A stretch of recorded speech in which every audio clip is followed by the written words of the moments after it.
नमस्कार. साने गुरुजी द्वारा लिखित श्यामची आई या पुस्तकाचे वाचन मी करत आहे आणि तुम्ही ऐकत आहात.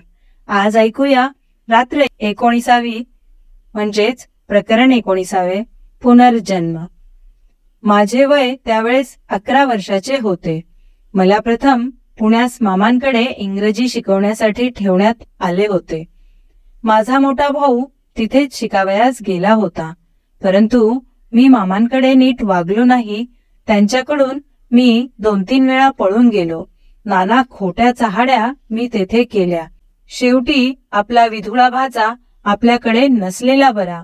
उगीच स्वतःच्या व दुसऱ्याच्याही गळ्याला एखाद्या वेळेस फास लावावयाचा असे मामांना वाटले व त्यांनी मला घरी पाठवून दिले. त्यावेळेस कोकणात आमच्या घरी सारीच परिस्थिती चमत्कारिक झाली होती. आमचे वडील स्वदेशीच्या चळवळीत झालेल्या खटल्यात शिक्षा भोगून नुकतेच तुरुंगातून सुटून आले होते. त्यांची प्रकृती फार अशक्त होती, म्हणून कोणा दूरच्या नातलगाकडे समुद्रतीरी प्रकृती सुधारण्यासाठी ते गेले होते. माझी मोठी बहीण माहेरी आलेली होती. माहेरी 4 दिवस आनंदाने राहण्यासाठी आली, परंतु ती फार आजारी पडली. आईवर सारा कामाचा बोजा होता. घरात दुसरे बाई माणूस त्यावेळेस नव्हते. बहीण फार आजारी होती. अशाही स्थितीत आम्ही पुण्याहून घरी आलेले. माझ्याकडे कोणीच लक्ष देईना. मी सर्वांचा नावडता झालो होतो. माझ्या अक्कावर साऱ्यांचा लोभ, सर्वांचे प्रेम होते. तिची अंगावरची मुलगी होती. त्या मुलीचे त्यावेळेस फार हाल होत, कारण तिला तिच्या आईचे दूध मिळत नसे. आईचा हात तिच्या कोमल अंगाला लागत नसे.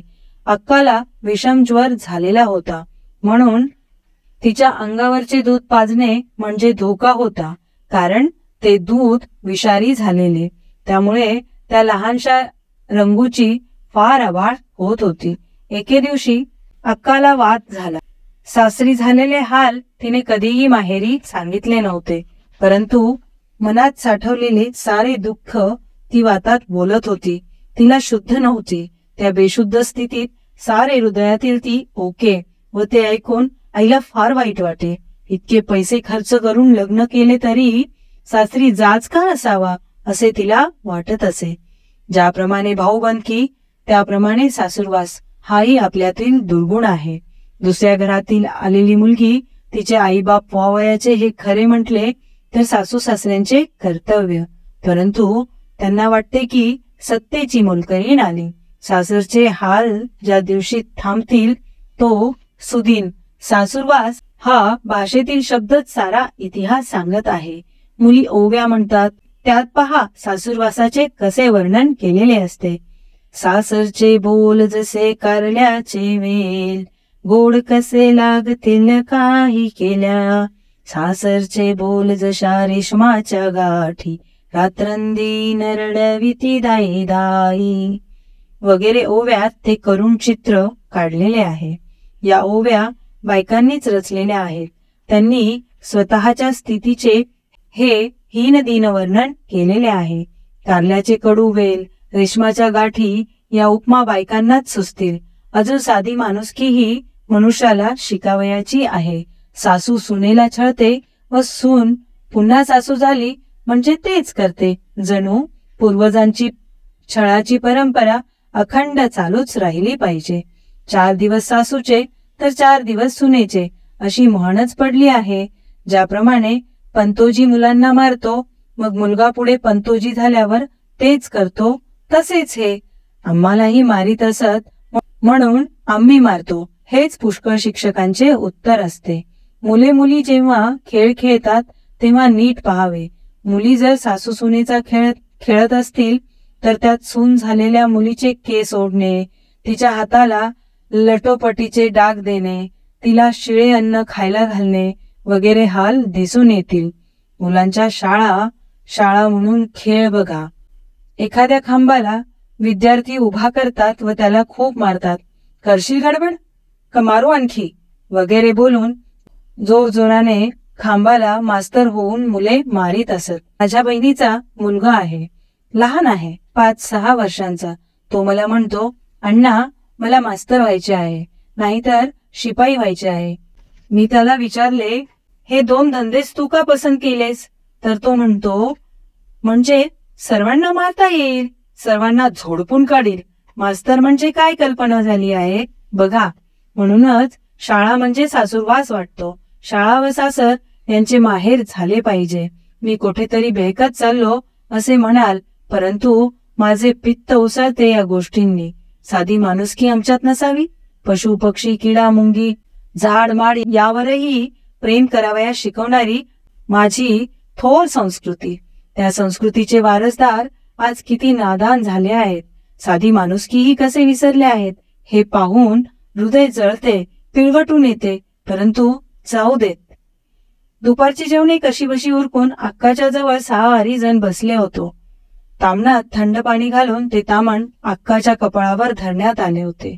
खेडेगावात कोठून बर्फाच्या पिशव्या, कोठले कोलन वॉटर. आई तामण धरून बसली होती.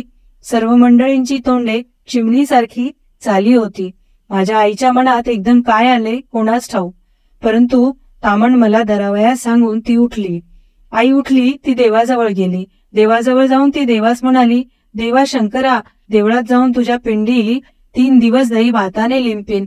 पोरीला ऊन येऊ दे, उतार पडू दे, अंगाची तलखी कमी होऊ दे, ताप उतरू दे. प्रयत्न चालले होते.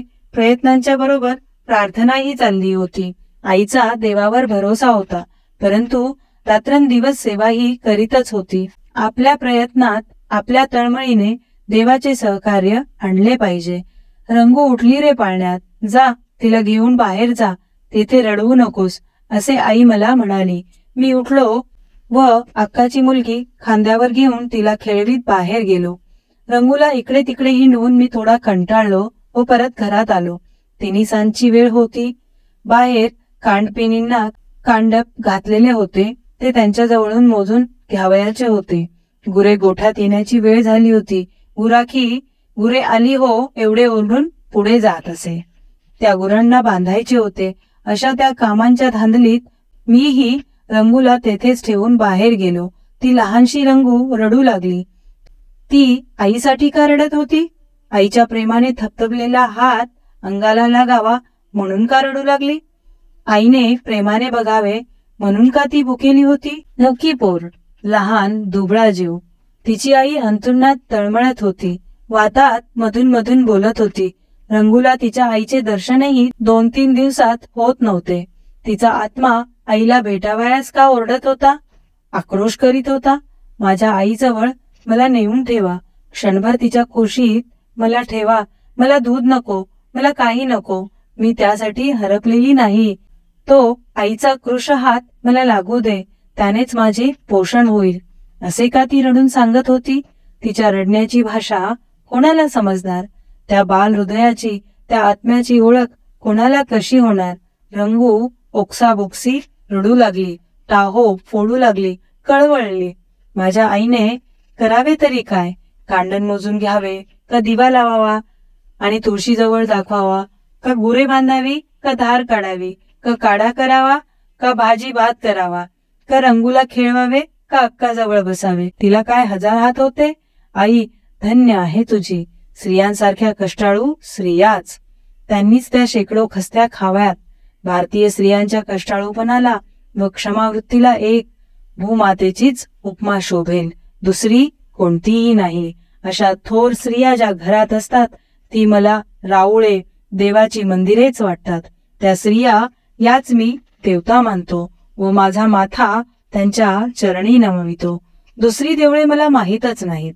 माझी आई संतापली, रागावलीही. तिच्या क्षमेला, सोशिकपणालाही काही सीमा होती, मर्यादा होती. कोठे गेला हा कार्टा? नुसते खातो मेला. इकडची काडी तिकडे करायला नको, तिकडे लावलेन दिवे, आता येथे आला आईशीला छळायला. जरा पोरीला खेळव म्हटलं तर फुगला नुसता एरंड. तिन्ही त्रिकाळ खायला मात्र हवे रेड्याला. रिंडोजी नुसता. शाम्या, अरे कार्ट्या, उचल ना जरा तिला. कळवळली जरा पोर, श्वास धरला ना वाटते. तू मारत नाहीस, तू मात्र छळायला उरला आहेस, असे रागून आई दुःख संतापाने वेडी होऊन बोलत होती.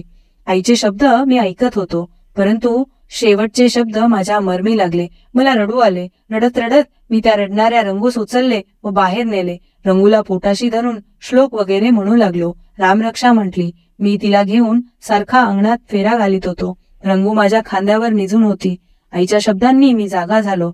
कशासाठी जगावे हे मला कळले. चकमक झाल्याशिवाय ठिणगी पडत नाही. माझ्या जीवनात ठिणगी पडली. तेज आले, प्रकाश आला. गुणी मनुष्य जगाला हवा हवासा वाटतो. गुणहीन करंटे जीवन काय कामाचे. आपला काडीचाही उपयोग नाही. आपले जीवन म्हणजे सर्वांना भार, सर्वांना त्यापासून त्रास, असे मला त्या दिवशी वाटले. माझ्या जीवनाला त्या दिवसापासून कलाटणी मिळाली. निराळी दिशा दिसू लागली. कोणत्याही गोष्टीची वेळ यावी लागत असते असे म्हणतात ते काही खोटे नाही. मीही त्या दिवशी देवाला प्रार्थना केली. वर आभाळाकडे बघत, उगवणाऱ्या ताऱ्यांकडे बघत प्रार्थना केली. देवा, आजपासून मी चांगला होण्याचा प्रयत्न करीन. माझ्या या निश्चयाने प्रसन्न हो. मला चांगला कर व माझी अक्काही बरी कर. त्या दिवसापासून अक्काला गुण पडत चालला. एवढे खरे, माझी अक्का चांगली बरी झाली. ती शरीराने बरी झाली, मी मनाने बरा झालो.